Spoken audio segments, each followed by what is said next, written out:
جب حضور اکرم صلی اللہ تعالیٰ علیہ وسلم کا دور تھا ظاہری زندگی کا، اس وقت بیت المقدس پر عیسائیوں کا ہی قبضہ تھا. ہم یہ بتاتے ہیں عیسائیوں کا، لیکن عیسائیوں نے کہاں سے قبضہ کیا تھا؟ وہ تو یہودیوں سے حاصل کیا تھا. یہودیوں کو مارتے تھے. اتنی خطرناک جنگیں ہوتی تھیں عیسائیوں میں اور یہودیوں میں کہ بیت المقدس میں خون خرابہ یہ آج کی تاریخ نہیں ہے، بہت پرانی تاریخ ہے. ٹائٹس نام کا ایک عیسائی بادشاہ جس نے پورے بیت المقدس کی اینٹ سے اینٹ بجا دی تھی، اور اس نے جتنے یہودی وہاں پر آباد تھے سب کو قتل کروا دیا تھا. پھر عیسائیوں کا قبضہ ہوا تھا. کتنے بڑے بڑے عیسائی بادشاہ آئے اور انہوں نے وہاں پر سوائے ظلم کے اور کچھ نہیں کیا بیت المقدس میں. یہ تو ان کی تاریخ چلتی تھی عیسائیوں کی، یہودیوں کی. یہودیوں سے کئی مرتبہ بیت المقدس لے لیا گیا اور عیسائی جھنڈا وہاں لہرایا گیا. کئی 100 سال تک عیسائیوں نے یہودیوں کا داخلہ بھی بند کر رکھا تھا کہ کوئی یہودی پھٹکنے بھی نہ پائے. بیت المقدس تو چھوڑیں، یروشلم میں فلسطین میں کسی یہودی کی انٹری نہیں تھی. عیسائیوں کا جب غلبہ تھا تو یہ کئی زمانے تک چلتا رہا. اصل یہاں پر کیا تھا وہ میں آپ کو بتا دوں. یہ بیت المقدس کا مسئلہ آپ کو سمجھنا اس لیے بھی ضروری ہے کہ آج پوری دنیا میں یہ ایک سب سے بڑا ایشو کیوں ہے. اس کی بنیاد یہ ہے کہ حضرت آدم علیہ السلام کے بعد سے وہ جگہ مقدس تھی، فرشتوں کی تعمیر کی ہوئی. لیکن جب حضرت داؤد علیہ السلام تشریف لائے تو آپ نے، چونکہ آپ کی حکومت تھی اس وقت، آپ بادشاہ تھے، آپ نے ایک مسجد تعمیر کرنے کا حکم دیا. لیکن آپ کے زمانے میں وہ کام نہ ہو سکا تو اپنے بیٹے حضرت سلیمان علیہ السلام کو انہوں نے حکم دیا. سلیمان علیہ السلام بادشاہ بھی ہوئے اور داؤد علیہ السلام کی کرسی پر بھی فائز ہوئے، اور وہ نبی بھی تھے، رسول بھی تھے، امت بھی تھی آپ کی. اور سلیمان علیہ السلام کو تو اللہ تعالیٰ نے ایسی طاقت دی تھی کہ وہ ہواؤں پر بھی حکومت کرتے اور جنات پر بھی حکومت کرتے. تو سلیمان علیہ السلام نے کام شروع کیا. یہ وہ جگہ تھی جہاں موسیٰ علیہ السلام عبادت کیا کرتے تھے. اس جگہ پر سلیمان علیہ السلام نے ایک مسجد بنانے کا حکم دیا اور یہ جنات بنانا شروع کرتے ہیں. اس کا ذکر قرآن پاک میں بھی موجود ہے. حضرت سلیمان علیہ السلام نے جب پورا ڈیزائن دیا کہ اس طرح سے بننا ہے تو پھر جنات تعمیر کرتے رہے اور جنات اتنا خوف کھاتے تھے سلیمان علیہ السلام سے کہ وہ ایک لمحہ بھی حضرت سلیمان علیہ السلام سے غافل نہیں ہوتے یا حکم عدولی نہیں کرتے. ہوا یہ کہ کام ابھی کمپلیٹ نہیں ہوا تھا کہ سلیمان علیہ السلام کا انتقال ہوا تو جنات بھاگ جاتے. لیکن اللہ کی مصلحت، حضرت سلیمان علیہ السلام لکڑی لے کر یوں کھڑے رہتے تھے، اپنا عصا لے کر کے کھڑے رہتے تھے اور کام دیکھتے رہتے تھے. جب تک سلیمان علیہ السلام کھڑے ہیں تیزی سے جنات بڑے بڑے پتھر لاتے تعمیر کرتے رہتے تھے. انتقال ہوا سلیمان علیہ السلام کا اور آپ ایسے ہی کھڑے رہ گئے. آپ کے کھڑے کھڑے وفات ہوئی ہے. اور اس طرح سلیمان علیہ السلام کی وفات کو سالوں گزر گئے لیکن آپ وہاں سے ہٹے نہیں، کیونکہ کام چل رہا تھا. قرآن میں ہے، اللہ تعالیٰ فرماتا ہے جب لکڑی کو دیمک کھا گئی، کتنے سال گزر گئے ہوں گے. حضرت سلیمان علیہ السلام یوں ہی کھڑے تھے. اور عام دوسرے لوگوں کی موت تو چھوڑو، نیند میں کھڑا ہو کر کے دکھائے. وہ اللہ کے نبی تھے کہ انتقال کے بعد بھی وہ کھڑے رہے. روایتوں میں کئی سالوں تک، 10 سالوں تک آپ کھڑے رہے. اور اس کے بعد دیمک کھا گئی لکڑی کو تو لکڑی ٹوٹ گئی. تب سلیمان علیہ السلام زمین پر آ گرے. جنات اسی وقت جان گئے کہ یہ تو انتقال کر گئے ہیں. تب تک بیت المقدس کا کام کمپلیٹ ہو گیا تھا، جنات بھاگ گئے سب. یہ تعمیر، اس کو اصل میں بیت المقدس نہیں کہا جاتا تھا اس وقت، یہ ہیکل سلیمانی. یہ یہودیوں کے عقیدے کے اعتبار سے فرسٹ ٹیمپل ہے، پہلا مندر یا پہلی مسجد جو بھی ہے مقدس تھی. یہ ہیکل سلیمانی جو سلیمان علیہ السلام نے جنات سے بنایا تھا، اور سلیمان علیہ السلام کی کرسی جہاں لگتی تھی اس وقت حضرت سلیمان علیہ السلام نے جنات اور سرکش لوگوں سے اور جادوگر لوگوں سے سب چیزیں جادو کی چھین کر اپنی کرسی کے نیچے دفن کر دیا تھا. سب ختم کیا تھا کہ کوئی جادو ٹونا یہ سب چیزیں نہ ہوں، کیونکہ یہودی جادو کے پیچھے بہت بھاگتے تھے، صرف جادو میں ہی دن رات۔ آپ نے سب دفن کیا اور اس کے بعد آپ کے انتقال کے بعد سالوں بیتے اور اسی طرح سے رہے، لیکن پھر یہ ہیکل سلیمانی کو ایک بادشاہ آیا جو عراق کا رہنے والا تھا، اس کی یہودیوں سے دشمنی تھی، اس نے ایسا حملہ کیا کہ پورے ہیکل کو توڑ ڈالا، یعنی جو جنات کا بنایا ہوا تھا اس کو مکمل طور سے مسمار کر دیا، ایک دیوار باقی رہ گئی، ایک دیوار باقی رہ گئی، جہاں جا کر کے آج یہ یہودی روتے ہیں، دیوار گریا اس کو کہتے ہیں، وہ اس زمانے کی ایک باقی رہ گئی، باقی پورا ہیکل گرا دیا۔ زمانہ بیت گیا، یہودی اس بات پر روتے رہے کہ ان کو مارا گیا، قتل کیا گیا، پھر عیسائیوں کا اس پر قبضہ رہا، پھر عیسائیوں سے یہودیوں نے ایک بار پھر حاصل کیا، پھر دوبارہ یہ ٹائٹس کے زمانے میں عیسائیوں نے مار کر کے پورے یہودیوں کو خون خون کر دیا، اور پھر بیت المقدس کچھ نہیں تھا، ایک دیوار تھی، ایک دوسری وہاں پر ایک چھوٹی سی عمارت بنائی گئی، اس عمارت کو یہ سیکنڈ ٹیمپل کہتے ہیں، سیکنڈ ٹیمپل، یہ دوسرا مندر، اور اسی کو عبادت گاہ بنا کر چلتے رہے۔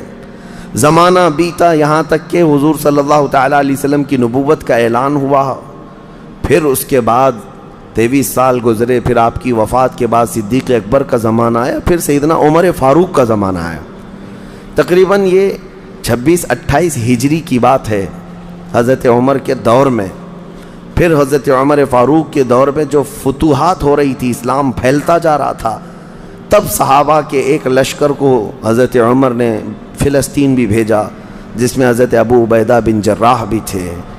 تو ان صحابہ نے اس چھوٹے سے لشکر کو لے کر فلسطین کا معرکہ ایسا سر کیا کہ یہ عیسائی سب جان چکے تھے حالات کیا چل رہے ہیں، سیرنڈر ہو گئے اور کہا ہم جو ہے یہ بیت المقدس کی ساری چابیاں آپ کے حوالے کرتے ہیں، لیکن ایک شرط ہے کہ ہم آپ کے ہاتھ میں نہیں دیں گے بلکہ مسلمانوں کے امیر المومنین کے ہاتھ میں دیں گے، وہ آئیں ہمارے پاس۔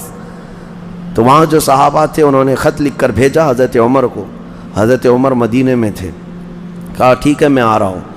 قبلہ اول مسلمانوں کے ہاتھ میں تھا، بیت المقدس آ رہا تھا، سیدنا عمر فاروق مدینے سے چل پڑے، ایک غلام کے ساتھ نکلیں اور ایک سواری ہے، ایک خچر ہے، اور دونوں بھی کس انداز سے جا رہے ہیں، ایسا امیر المومنین جس کے رعب سے قیصر و کسریٰ کانپتے تھے، لڑائی کی کسی کے اندر مجال نہیں تھی، وہ ایک خچر کے سواری پر اتنا لمبا سفر طے کر رہے ہیں، وہ بھی غلام سے یہ طے کر رکھا ہے 1 میل میں بیٹھوں گا، 1 میل تو بیٹھنا، ہاں تو رسی پکڑ کے چلے گا 1 میل تک، اور اس کے بعد جب تو بیٹھے گا تو میں رسی پکڑ کے چلوں گا 1 میل تک، اس طرح سے تو سفر طے کیا۔ جب فلسطین پہنچ رہے تھے اور اس وقت لوگوں میں خبر تھی کہ امیر المومنین آ رہے ہیں، تو لوگ دیکھنے کے لیے شہر سے بھاگے بھاگے باہر آئے۔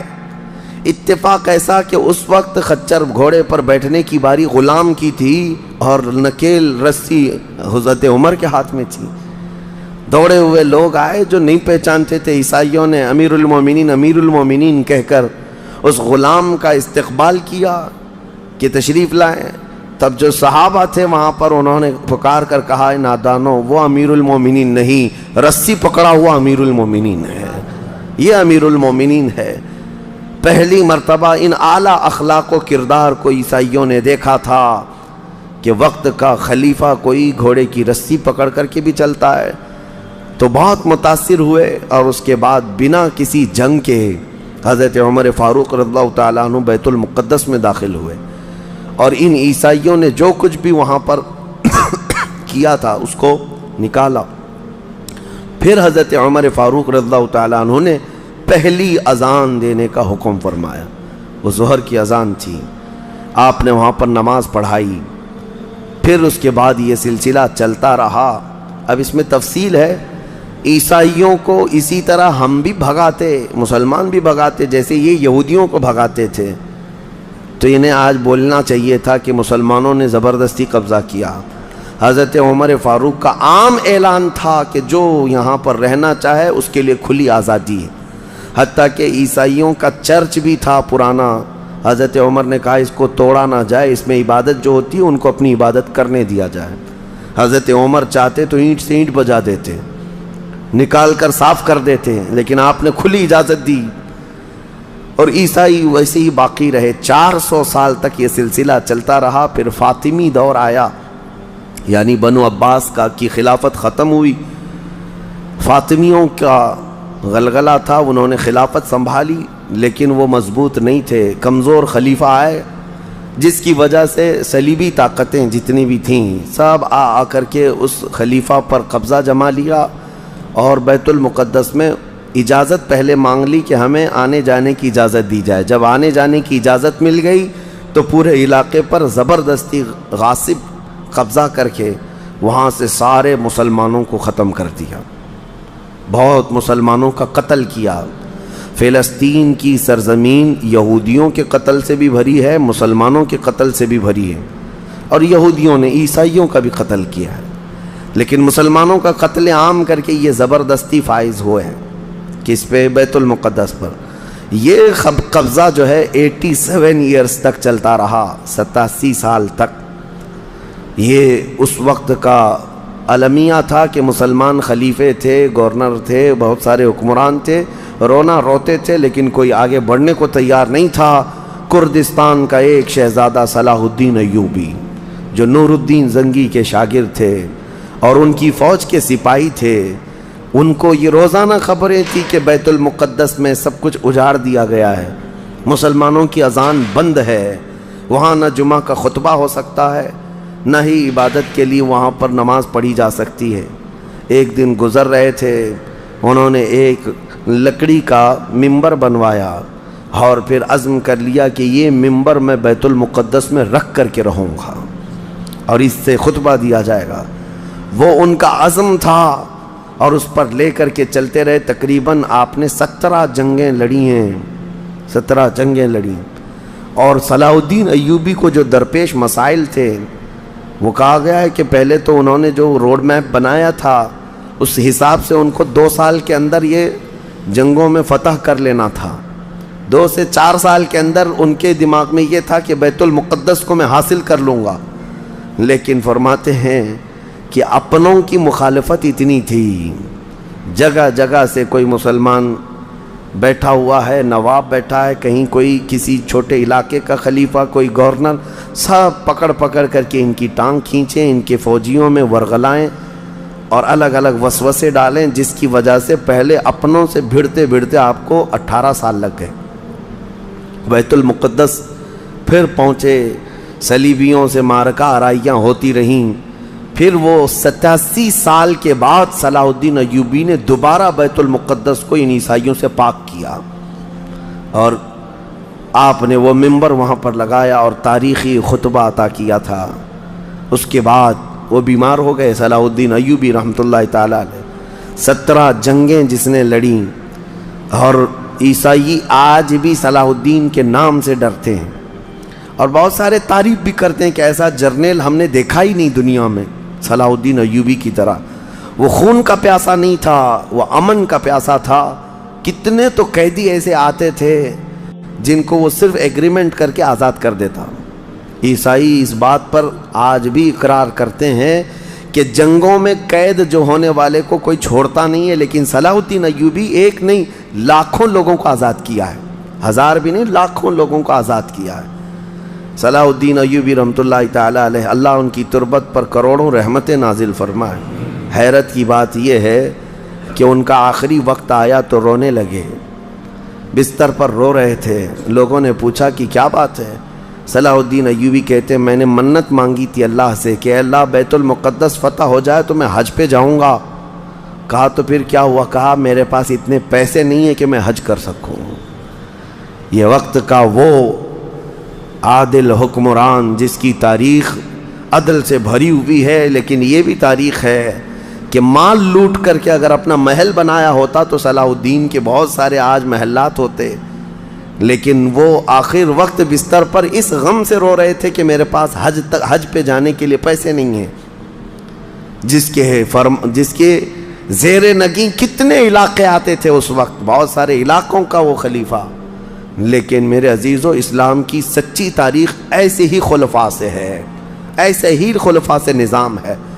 پھر یہ زمانہ چلتا رہا، تقریباً 800 سال گزر گئے، 1921 آیا، 1921، یہ جو گزری ہوئی سینچری ہے ابھی ہماری، یہ فرسٹ ورلڈ وار جب ہوئی، پہلی جنگ عظیم، اس جنگ کے دوران یہودیوں نے زبردستی اجازت مانگی برطانیہ کو ثالث بنا کر کے، کیونکہ جب ترکی کی حکومت ختم ہو گئی، جس کو خلافت عثمانیہ کہا جاتا ہے، جب وہ کمزور ہو کر گر گئی، کیونکہ ان کا دبدبہ تھا، یہ آخری خلافت ہے جو زمین پر تھی، اگرچہ خلافت کے نام سے جو مشہور رہی، تو حضور صلی اللہ تعالیٰ علیہ وسلم کی وفات کے بعد سے لے کر یہ ترکی کی خلافت عثمانیہ تک اس روئے زمین پر خلیفہ ہر زمانے میں کوئی نہ کوئی رہا، لیکن 1921 سے لے کر 1921 سے لے کر اب کا زمانہ آ گیا 2023،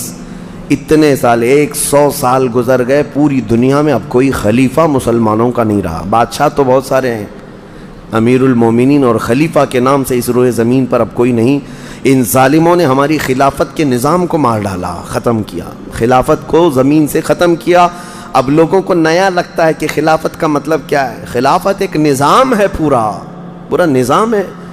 جب ڈیموکریسی ایک نظام ہے، کمیونزم ایک نظام ہے، تو اسی طرح سے خلافت جو ہے میرے مصطفیٰ کے نظام کا نام ہے۔ جب یہ ختم ہوا تو پھر 1921 میں یہودی جگہ جگہ سے جو مارے گئے تھے، اس وقت جرمن سے بھگائے جا رہے تھے، جینوسائیڈ کیا گیا تھا یہودیوں کا، جرمن میں مارا جا رہا تھا، تو ان کے اوپر دنیا والوں نے چنتک بیٹھک جس کو کہتے ہیں رحم کرنے کا، کئی مرتبہ بیٹھکیں ہوئی، بڑے بڑے لوگوں نے کہا یہودی پوری دنیا میں مارے جا رہے ہیں اور یہ مظلوم ہیں، ان کو کہیں پناہ دی جائے۔ پناہ دینے کے لیے جب بات آئی تو فلسطین کا ایک چھوٹا سا علاقہ 4000 یہودیوں کو رہنے کی اجازت دی گئی۔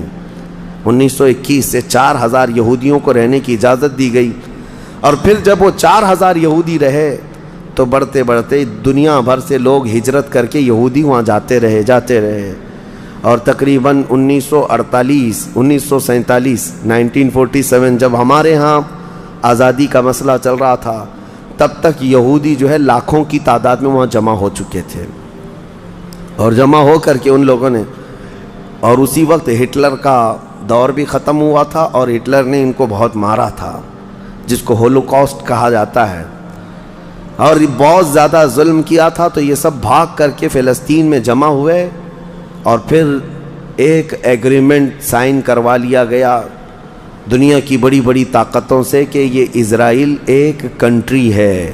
فلسطین کو 2 حصوں میں بانٹ دیا گیا، آدھا عربوں میں، آدھا یہودیوں میں، فلسطین کے 2 حصے کر دیے۔ تو آدھا یہودیوں کو ملا تو ٹھیک ہے، لیکن اس کے غصے میں عربوں میں جنگ شروع ہوئی۔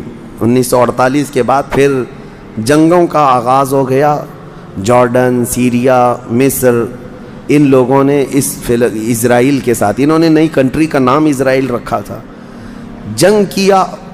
جب جنگ کرتے رہے، اسرائیل اپنے پیر پھیلاتا رہا اور آگے بڑھتا رہا، کیونکہ اس وقت ان عربوں کے اندر یا جدید ہتھیار نہیں تھے۔ اسرائیل کو فلی طور پر امریکہ کا سپورٹ تھا، UK کا سپورٹ تھا، یورپ کا سپورٹ تھا۔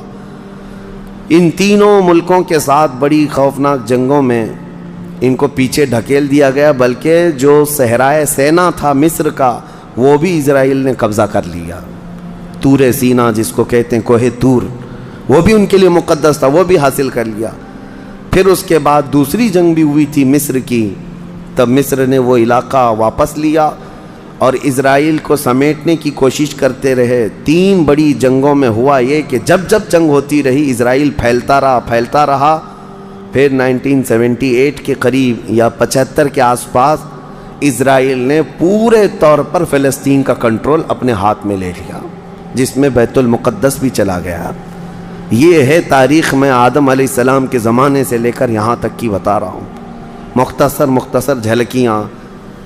اس کے بعد سے یہودیوں نے بیت المقدس کا کنٹرول اپنے ہاتھ میں لیا، حالانکہ UN کا یہ فیصلہ ہے کہ پورے اسرائیل کو یہ خاص طور پر تنبیہ کی گئی ہے کہ صرف مسجد اقصیٰ جو بیت المقدس ہے، اس کا کنٹرول اور اس کا مینجمنٹ اس کے انتظامات یہودیوں کے ہاتھ میں بھی نہیں رہیں گے اور وہاں کے فلسطینی مسلمانوں کے ہاتھ میں بھی نہیں رہیں گے، یہ جارڈن کی حکومت کو دیا گیا ہے۔ جارڈن کی حکومت، جس کو کسٹوڈین آف یہ کہا جاتا ہے بیت المقدس، وہ اس کے انتظام دیکھتی ہے، لیکن برائے نام ہے یہودیوں نے دھجیاں اڑا رکھی ہیں پورے دنیا بھر کے قوانین کی۔ جہاں جہاں ان کو پابندی تھی کہ یہاں نئے گھر نہیں بنائیں گے، ابھی 3-4 سال پہلے انہوں نے پورے مسلمانوں کے محلے کو ختم کر کے 200 گھر بنائے، یہودیوں کو آباد کیا۔ برسوں سے یہاں جو مسلمان تھے، ابھی آپ جا کر کے کبھی دیکھیں یروشلم، بیت الحم، جو بیت المقدس کے آس پاس کے علاقے، رام اللہ، 40 سال 45 سال ہو گئے دکانوں کو تالے لگے ہوئے ہیں، جالے لگے ہوئے ہیں، لیکن کھولنے کی اجازت نہیں ہے۔ اتنی پرانے وقت سے دکانیں بند ہیں۔ کہا کہ نہیں، یہودیوں کی طرف سے کوئی یہاں پر کھولنے کی اجازت نہیں ہے، مسلمانوں کے نام پر۔ اور اللہ کا فضل تو دیکھیں، وہ مسلمان کیسے جگرے والے لوگ ہیں، میں نے اپنی آنکھوں سے دیکھا ہے۔ ہر جگہ کی طبیعت کے اعتبار سے اللہ تعالیٰ مخلوق پیدا کیا ہے۔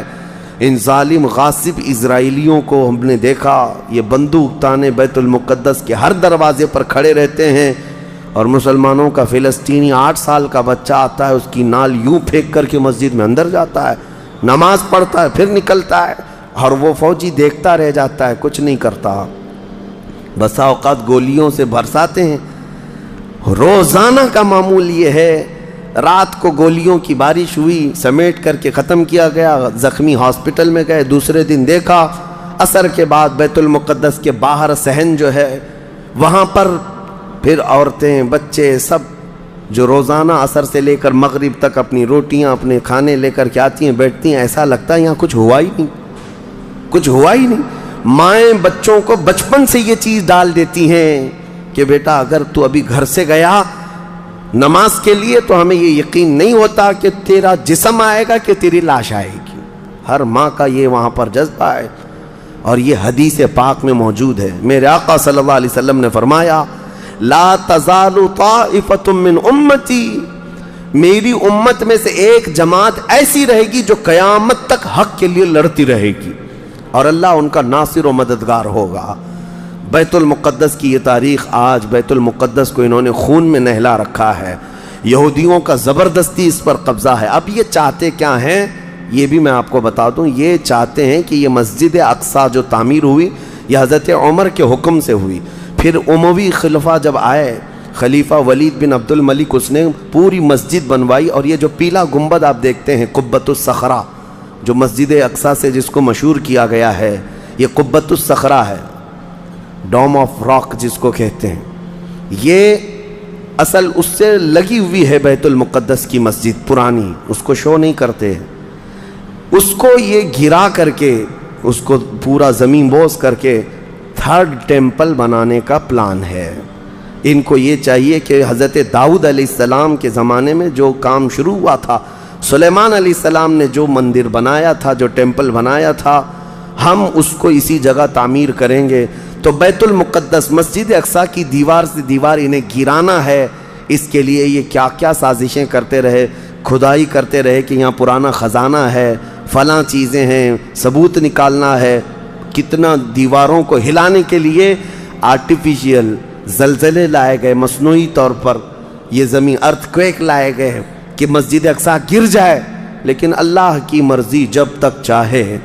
اب اگر حالات ایسی ہیں تو یہ مسجد اقصیٰ کو گرا کر کے وہاں پر ایک 3rd ٹیمپل بنائیں گے، جس کا پورا آرکیٹیکٹ ڈیزائن بھی انہوں نے ظاہر کر دیا ہے، نشر کر دیا ہے، کوئن بھی ایک جاری کر دیا ہے، جس کو لے کر کے ان کے 3rd ٹیمپل کے اندر جائے گا، آئے گا۔ یہ 2017 کی بات میں بتا رہا ہوں، پوری تیاریاں کر لی گئی ہیں۔ اب دیکھا گیا ہے کہ مسلمان ہر جگہ سے سوئے ہوئے ہیں، اب کوئی بھی اٹھتا نہیں ہے۔ عربوں کے منہ میں تو انہوں نے اپنی زبان رکھ دی ہے، عرب اب بولنے کے قابل نہیں رہ گئے۔ اور بغل کے جو دیش لڑے تھے پہلے، مصر، سیریا، جارڈن، آج ان کی حالت کیا ہے؟ وہ خود خانہ جنگی میں مبتلا ہیں، آپس کی لڑائیوں میں مصروف ہیں۔ اسرائیل کی غنڈہ گردی اور دادا گیری اس حد تک بڑھ گئی ہے کہ اسے آس پاس کسی کا خوف نہیں۔ ہاں اگر کچھ بولتا ہے تو کبھی ترکی بولتا ہے، ہاں اس کو اپنے اس ملک کے لیے سب سے بڑا خطرہ محسوس ہوتا ہے تو ایران ہے۔ ایران کو اس نے سعودی سے ایسا لڑا کر کے رکھا ہے کہ وہ آپس میں جنگیں کرتے رہیں۔ اسی لیے ابھی ایران اور سعودی کا پیس معاہدہ ہوا، ایگریمنٹ ہوا، تو سب سے پہلے نیند حرام ہو رہی ہے اسرائیل کی کہ یہ اگر دوست ہو گئے تو میرا کیا ہوگا، میری حفاظت کیا ہوگی۔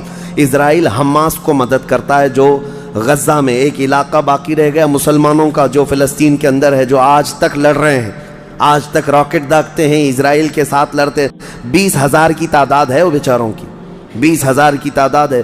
اب یہ تاریخ اس طرح سے بتائی جاتی ہے، نیوز اس طرح کی ہے، اسے حماس کو اسرائیل مدد کرتا ہے، فلاں مدد کرتا ہے، جو بھی مدد کرتا ہو ہمیں اس سے وہ نہیں، لیکن ایک حق جماعت قیامت تک حق پر قائم رہے گی اور بیت المقدس کے لیے لڑتی رہے گی۔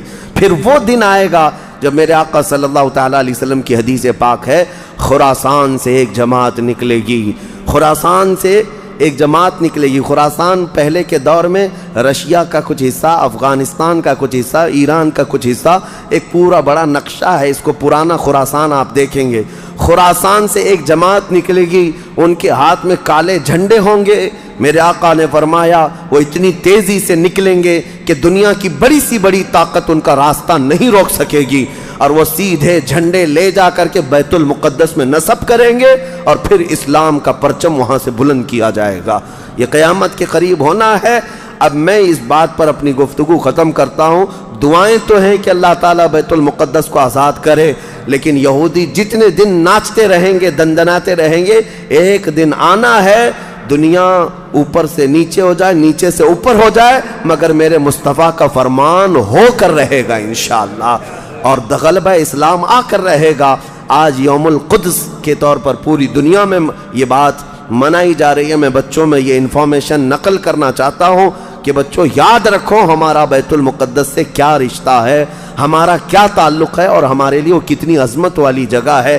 اس لیے کہ آپ ہندوستان میں ہیں، دور دراز ہیں، کہیں پر بھی ہیں، لیکن روحانی رشتہ تمہارا جب مدینے سے جڑا ہے تو مدینے کے آقا کے فرمان سے بھی جڑا ہوا ہے۔ اللہ کریم ہم سب کو بیت المقدس کے محافظین میں شامل فرمائے۔ قیامت کے قریب امام مہدی کی فوج میں اللہ تعالی ہمارا شمول فرمائے۔ کریم خدا بیت المقدس کو تو آزاد فرما دے، یہودیوں کے چنگل سے اسے آزاد کر دے۔